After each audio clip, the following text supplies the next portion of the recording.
Okey, Assalamualaikum warahmatullahi taala wabarakatuh dan selamat sejahtera. Sekarang dah pukul 11 pagi.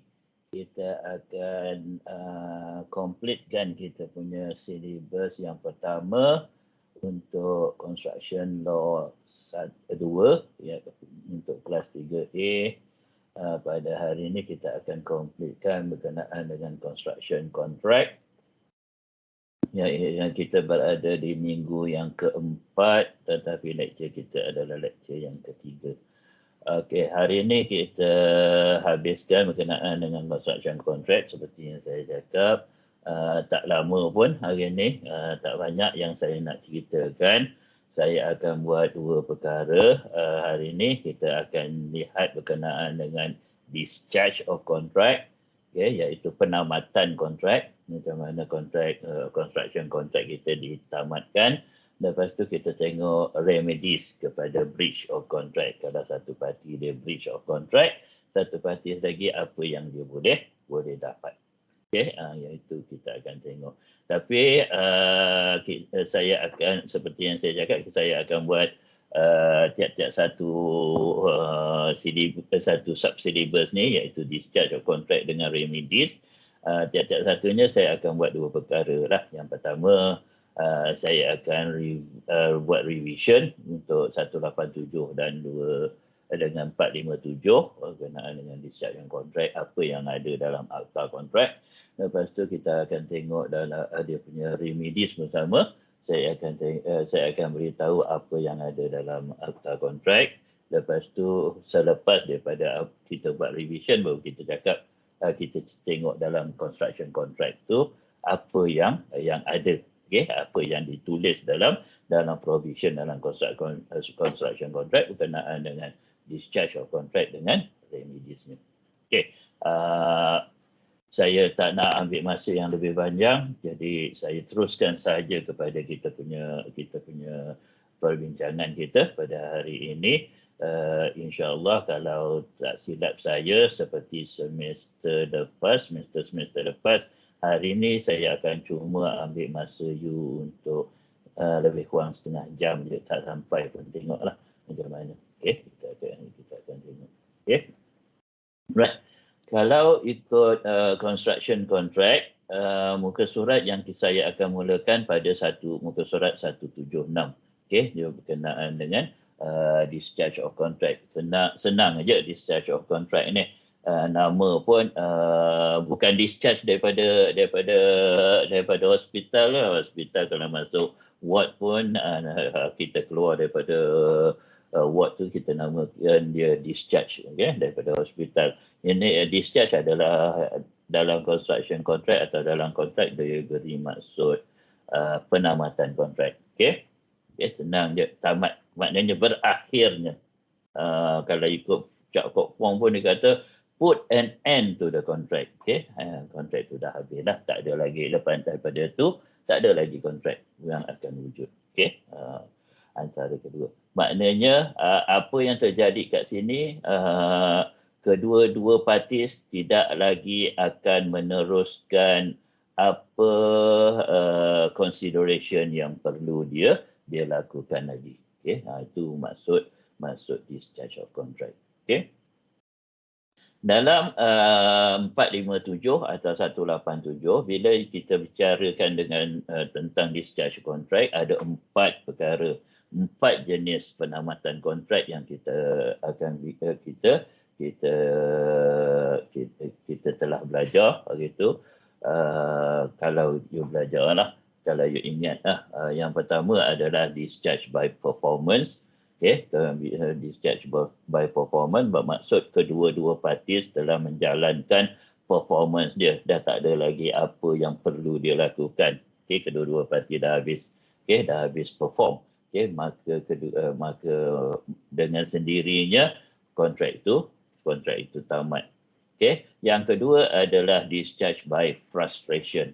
Okay, frustration bermaksud kita frust lah, maknanya kita tak dapat nak menyiapkan kontrak, tiba-tiba ada perkara yang menyebabkan kontrak itu terpaksa ditamatkan. Okay? Yang ini bukan salah kedua-dua partis. Yang ini adalah external forces, okay? External activities atau external policy yang menyebabkan kontrak itu terpaksa dibatalkan dengan dibatalkan atau dischargekan, ditamatkan. Okay?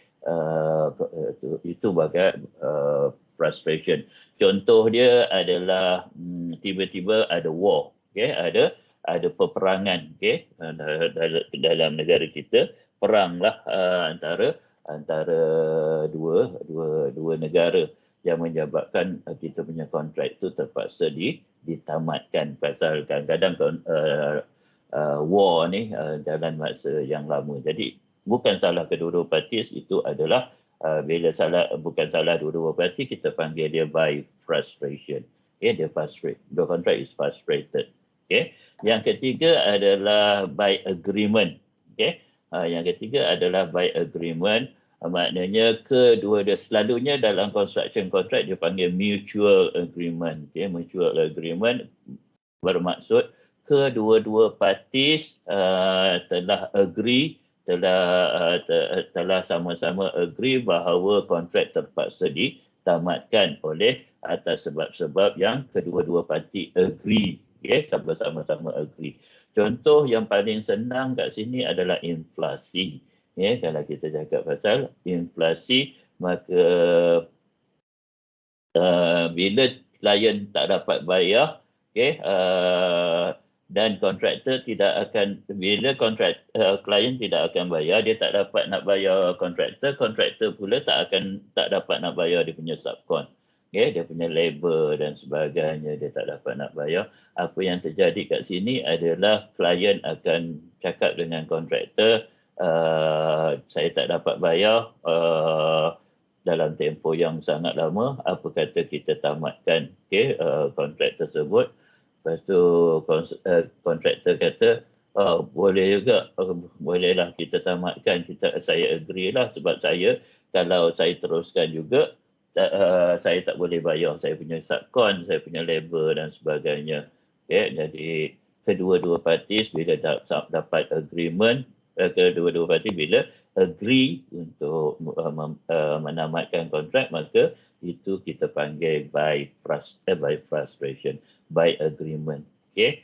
Dan discharge yang terakhir adalah basically kita tamatkan kontrak by breach. Okay? By breach adalah salah satu partis, salah satu partis antara kontraktor atau klien, okay, dia tidak menjalankan apa yang sepatutnya ada dalam condition dan provision dalam condition. Last week kita dah cerita pasal condition, standard form of contract, kita dah cerita pasal condition kan. Dia ada berbentuk warranty dan berbentuk condition. Okay, syarat-syarat kontrak tu.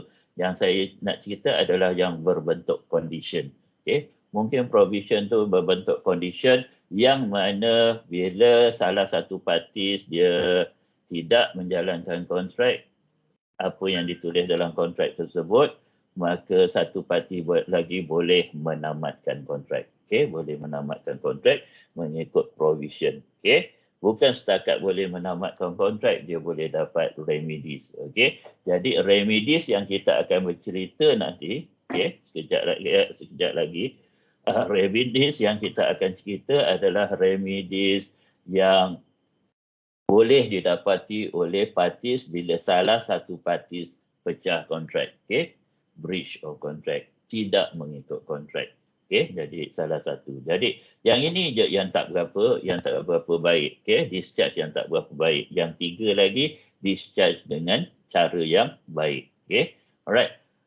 Itu saya cerita berkenaan dengan 187, 457, okay, basic law of contract berkenaan dengan penamatan kontrak yang you telah belajar last semester atau yang dulu you belajar, okay, berkenaan dengan ni. Tetapi saya bagi contoh secara am dia, contoh yang ada dalam contoh yang berkenaan dengan construction. Okey, secara am dia. Mari kita tengok pula apa kata dalam provision dalam kontrak berkenaan dengan discharge yang ada dalam kita cakap dalam condition of contract. Okey. Yang pertama kita cerita pasal discharge by performance. Discharge by performance, kalau dalam kontrak saya cakap tadi, kedua-dua parties telah menjalankan dia punya consideration, dah habis consideration yang dia patut jalankan, dia dah jalankan, maka dah tak ada lagi apa activities yang dia nak buat, maka discharge tu, maka perform baik, maka kontrak tu terpaksa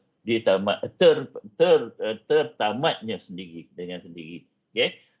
Dalam kontrak, okay, kita panggil practical completion. Practical completion adalah discharge by performance. Practical completion yang mana kontraktor telah habis siap projek yang dia buat, okay? Dia dah completekan by ini. Yang ini you akan belajar dengan lebih mendalam. Practical completion you akan belajar lebih mendalam semester 5, semester depan. Okey. Dan tapi saya cakap sekali lagi tapi practical completion adalah satu part saja. Maknanya kontraktor je yang dah siap.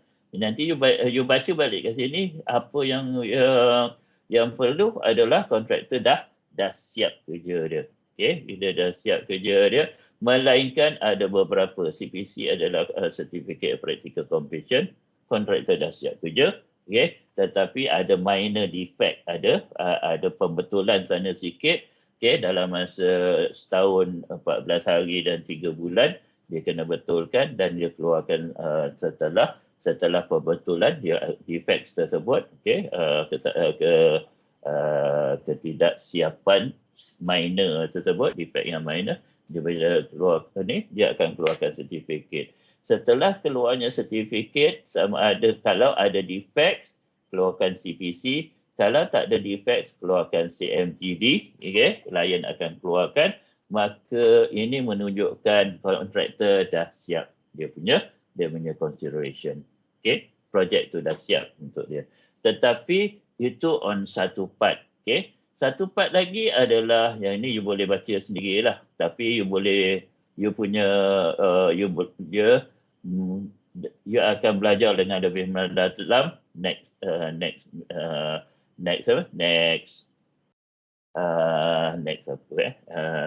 semester, iaitu semester 5, okay, berkenaan dengan practical completion. Ada satu lagi berkenaan dengan half of the consideration bagi pihak kontraktor dah siap. Sekarang ni saya nak cerita yang saya tak tulis kat sini adalah consideration dari pihak klien pula.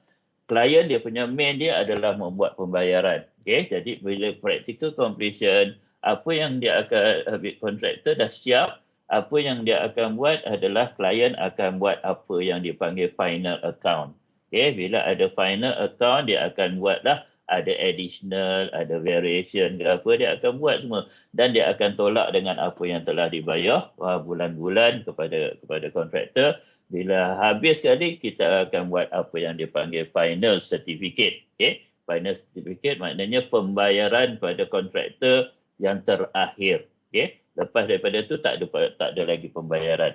Bila klien membuat pembayaran kepada final certificate kepada kontraktor, maka klien juga akan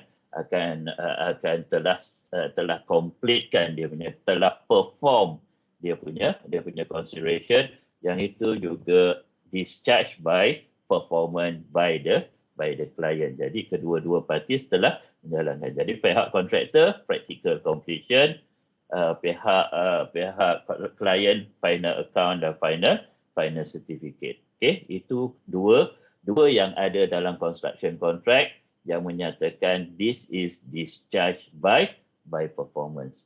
Okey, yang kedua adalah discharge by frustration.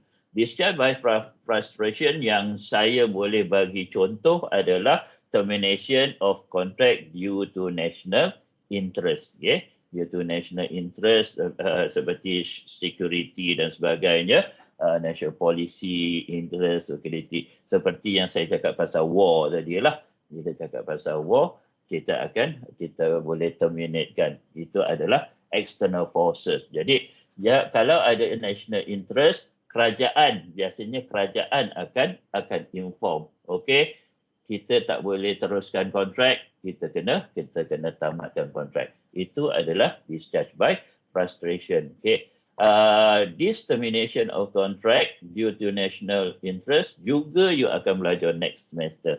Okey, lebih detail. For now saya ada tulis dalam nota ni, you boleh baca, tapi secara detailnya you belajar dalam semester 5.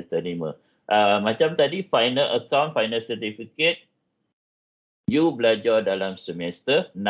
Okay? The detailing you akan belajar dalam semester 6 disebabkan dia adalah pembayaran. Okay? Jadi discharge by frustration, saya bagi satu contoh sahaja, iaitu termination of contract due to national interest, clause 52.1. Okay? Dalam JKR form. Okay? Lepas tu kita ada discharge by agreement. Discharge by agreement dalam kontrak, okay, dalam JKR form, okay, dia ada dekat 50.1A, okay, dan 50.2 dia adalah berkenaan dengan mutual. Dia namakan mutual terminate. Okay? Mutual termination. Jadi, you boleh baca ni. Mutual termination biasanya terjadi bila kita suspend work terlalu lama. Okay? Jadi, mungkin kerajaan atau mungkin klien, okay?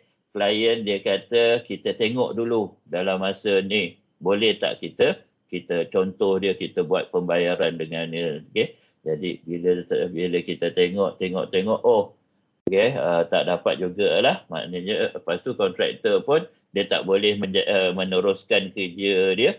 Jadi, dia pun dia pun tak buat kerja. Okay? Jadi, kat sini dia tulis, mesti lebih daripada setahun baru kita buat mutual termination. Okay? Maknanya, kedua-dua parties tak menjalankan dia punya consideration dia, activity, okay? Satu tak bayar selama berapa lama, dan satu lagi tak buat kerja, okay? Tak buat on site punya work, okay? Jadi lepas daripada tu baru dengan dia mutual termination. Tapi biasanya ni kalau suspension of work. Tapi kalau kadang-kadang during construction, kedua-dua parti sit down, okay, maka dia kata, okay, agree, saya tak dapat nak bagi you duit, okay, payment, okay, saya tak dapat nak bagi you duit disebabkan oleh inflasi dan sebagainya, dan kontraktor kata, okay lah, okay, kalau macam tu, boleh tak kita buat agreement untuk kita tamatkan secara mutually. Okay, jadi termination of the contract mutually terminated. Okay, jadi yang ini biasanya mutual termination dia ada agreement, dia ada borang agreement quite tebal juga kedua-dua parti pasal ada pengiraan yang mana kontraktor telah buat. Okay, yang ini yang tadi tiga tu dengan cara baik. Okay, kedua-dua agree, external forces, lepas tu perform. Yang ini adalah salah satu parties breach the contract.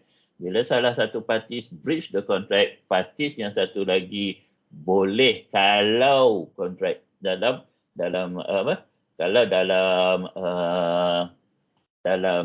provision dalam kontrak kata dibolehkan untuk tamatkan, Mari kita tengok kat mana yang menjadikan kontrak tu boleh ditamatkan. Okay?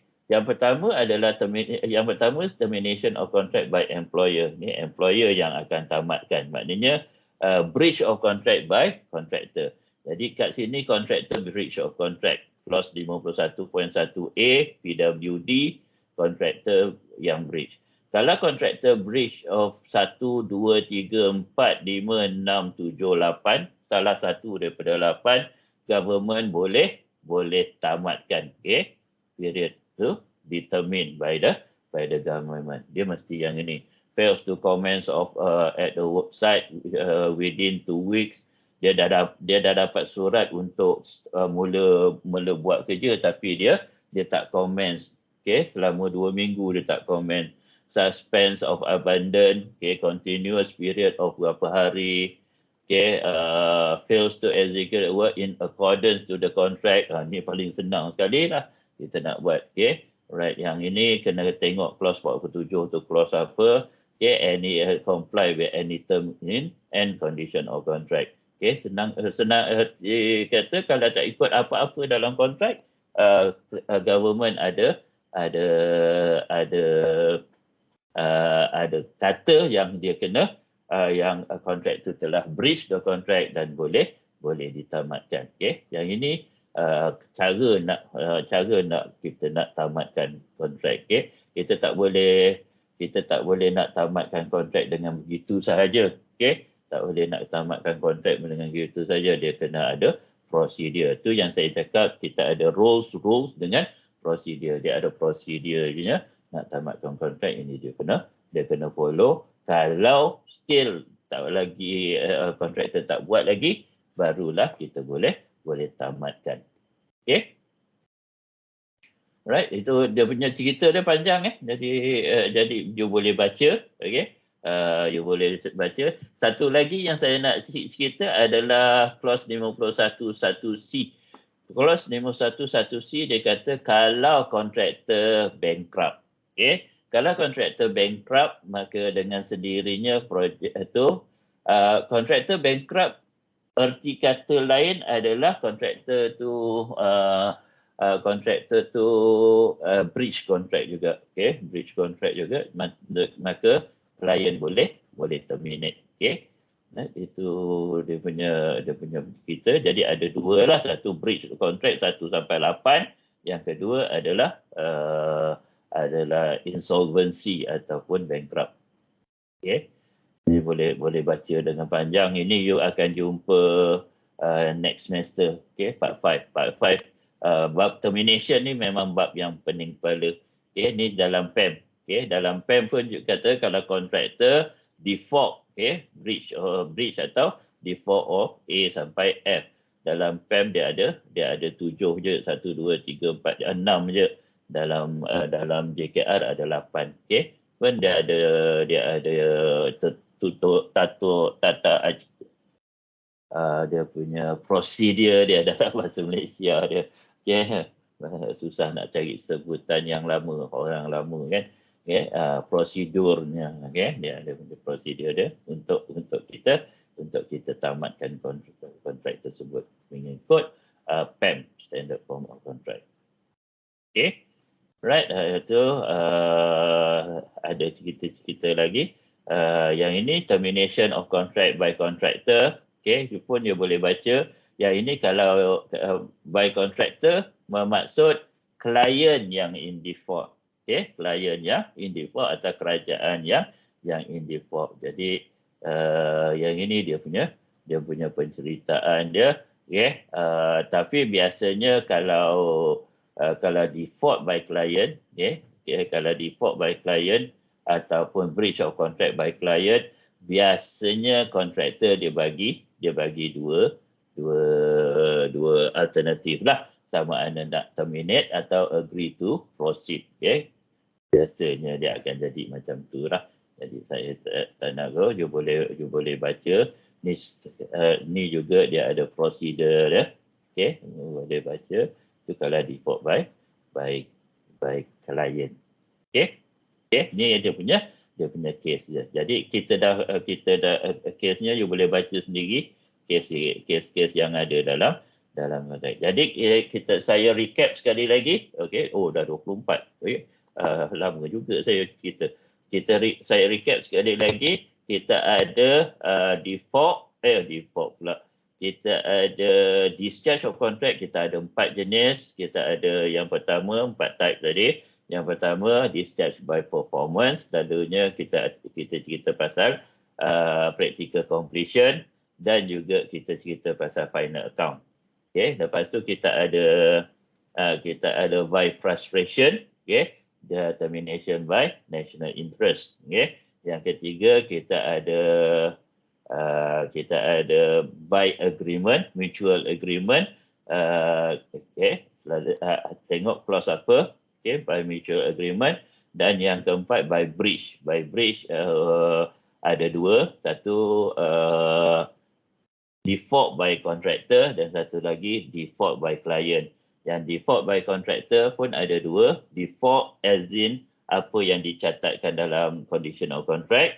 Satu lagi insolvency ataupun kita panggil bankruptcy of the contractor. Okay. Discharge by client pun you boleh baca kat situ ada 6. Yang tadi by contractor ada 8, by client ada 6. Okay, you boleh baca dengan sendiri dia. Okay, right. Kalau saya cerita sekali lagi kalau breach of contract, discharge by breach, salah satu parties dia boleh tamatkan kontrak dan the same time dia boleh dapat remedy. Okay, dia boleh dapat remedy. Kalau berbentuk warranty juga dia boleh dapat remedy. Apa remedy yang tercatat dalam law of contract? Okay, last semester you belajar law of contract. Dalam law of contract kita ada tiga jenis remedy. Yang pertama kita ada injunction, okay, injunction dan juga specific performance. Injunction dan specific performance ni kita boleh letak dalam special relief. Okay? Special relief dia ada injunction dengan performance dengan specific performance. Satu lagi adalah damages, satu lagi quantum meruit. Okay? Damages dan quantum meruit. Okay, now kita tengok itu ada apa yang ada dalam kontrak. Okay? Secara dia injunction adalah to stop work. Okay, apa-apa yang telah sedang dijalankan oleh satu pihak lagi boleh minta mahkamah untuk memberhentikan orang tu daripada menjalankan kerja dia. Okay, meneruskan kerja dia. Specific performance adalah untuk menjalankan kerja. Okay, satu parties yang injured boleh minta mahkamah untuk menyuruh parties yang in breach untuk menjalankan satu-satu kerja specifically. Okay? Yang itu adalah specific performance. Damages adalah pembayaran apa yang telah dinyatakan dalam kontrak antara dia berdua. Okay? Jadi kalau satu parties dia tak menjalankan kontrak, satu parties lagi boleh minta pembayaran secara damages, okay, mengikut apa yang telah dinyatakan dalam kontrak. Yang keempat adalah quantum meruit, adalah pembayaran tetapi yang tak dinyatakan dalam kontrak. Maknanya apa yang dia buat kat sini adalah apa yang telah diinvestkan oleh parti tersebut mesti dah dikira semula campur dengan sedikit profit. Okay, campur dengan sedikit. That is quantum meruit. Macam yang kita belajar gitu berkenaan dengan letter of intent. Okay, itu yang kita cakap. Okay, itu adalah cara dia. Okay, now kita tengok apa yang dinyatakan dalam kontrak. Okay, kontrak apa yang diceritakan dalam kontrak. Kalau kita tengok dalam construction contract, dia ada beberapa yang saya akan tunjukkan. Yang pertama adalah damages. Okay, damages kalau kontraktor tak complete. Okay, damages kalau kontraktor tak complete mengikut apa yang dinyatakan dalam kontrak. Katalah kontraktor dia kena pada sekian hari bulan kontraktor kena completekan. Tetapi kontraktor tak completekan, tak ada sebab pun dia tak siapkan kat situ, maka setiap hari yang kontraktor tak complete, dia akan dikenakan damages. Damages ni seperti yang telah dinyatakan dalam appendix to the contract, dalam borang dalam kontrak tersebut dinyatakan awal-awal berapa berapa ringgit per hari. Okay? Jadi yang itu yang akan dinyatakan kat situ. Okay? So damages. Okay? Jadi dia kena bayar balik. That's the remedy. Ya, itu dalam PEM pun. Okay? Guarantee and bond satu lagi. Okay? Guarantee and bond satu lagi. Kalau kontraktor, apa yang dinyatakan sini adalah kalau kontraktor tidak menyiapkan, tidak membuat sesuatu perkara yang ada dalam kontrak, okay, klien boleh tolak daripada payment, okay, boleh tolak daripada payment harga yang sepatutnya kontraktor dapat. Itu adalah yang dinyatakan. Kalau klien tak dapat nak tolak daripada payment, kontraktor boleh dapat daripada bond, okay, daripada bond atau performance bond atau performance guarantee sum. Yang ini you akan belajar next semester, belajar dengan lebih mendalam. Tadi LED juga you akan belajar dalam next semester, okay? Dalam satu itu adalah yang dikena. Jadi dia boleh dengar tak lagi? Boleh ya? Dia boleh kena buat pembayaran pada melalui performance bond. Jadi dia akan dapat daripada bank. Okay, right? Itu adalah satu lagi loss and expense. Okay, nanti saya tak nak go to next semester part 6 you belajar pasal loss and expense. Satu lagi yang saya tak ada tulis kat sini adalah extension of time. Kalau extension of time adalah breach by client sekarang ni. Tadi LED adalah breach by contractor. Sekarang ni extension of time breach by client. Maknanya klien dia balik arahan, dia tambah arahan, tambah kerja pada kontraktor yang mana kontraktor tak akan dapat siap pada satu-satu masa. Okey, apa yang terjadi kat sini adalah kontraktor akan minta masa itu dipanjangkan. Okey, kalau dalam mengikut kontrak ada kenyataan dalam kontrak yang mana aktiviti ni dibolehkan tambah masa, that penambahan masa yang dibolehkan itu dipanggil extension of time. Jadi berapa lama extension of time, maka itu yang akan itu adalah remedi kepada kontraktor. Itu satu lagi yang sepatutnya saya letak dalam ni. Okey, jadi kita ada beberapa remedi yang ada. Okey, itu sahaja yang saya nak ceritakan pada hari ini. Okey, betul lebih kurang setengah jam pun terlebih sedikit 2 minit. Okey, sebelum saya berhenti, saya nak tanya ada apa-apa persoalan mengenai apa yang kita bincangkan pada yang telah saya nyatakan tadi berkenaan dengan discharge of contract dengan remedies. Ada? Setakat ni clear lagi, sir. Ya? Setakat ni clear lagi. Buat masa ni clear lagi. Okey, kalau ada apa persoalan boleh masuk dalam WhatsApp, boleh personally contact me. Okey, ataupun bawa minggu depan. Okey, boleh saya berhenti kat sini? Okey, kalau boleh saya nak berhenti kat sini. Saya nak ucapkan terima kasih kerana menyediakan segala deria yang ada, mendengar mendengar ilmu Allah yang Allah sampaikan kepada saya, yang Allah ilhamkan saya, amanahkan kepada saya untuk sampaikan, dan saya insya-Allah kalau dapat you boleh consume ilmu Allah ni dan praktiskan kalau di masa untuk mempraktiskan dia. Okey, kalau ada kesalahan macam saya terkucil cakap ke apa cerita dan ada data-data yang saya tak masukkan dalam saya punya booklet seperti extension of time dengan final account, okey, yang itu adalah kesalahan dan kelemahan saya sendiri. Saya nak mohon kemaafan daripada you all, harap you all maafkan. Akhir kata, semoga kita berjumpa lagi next week. Yes, next week dengan tajuk yang lain, tajuk yang baru. Yes, next week kita akan keluar tajuk yang baru.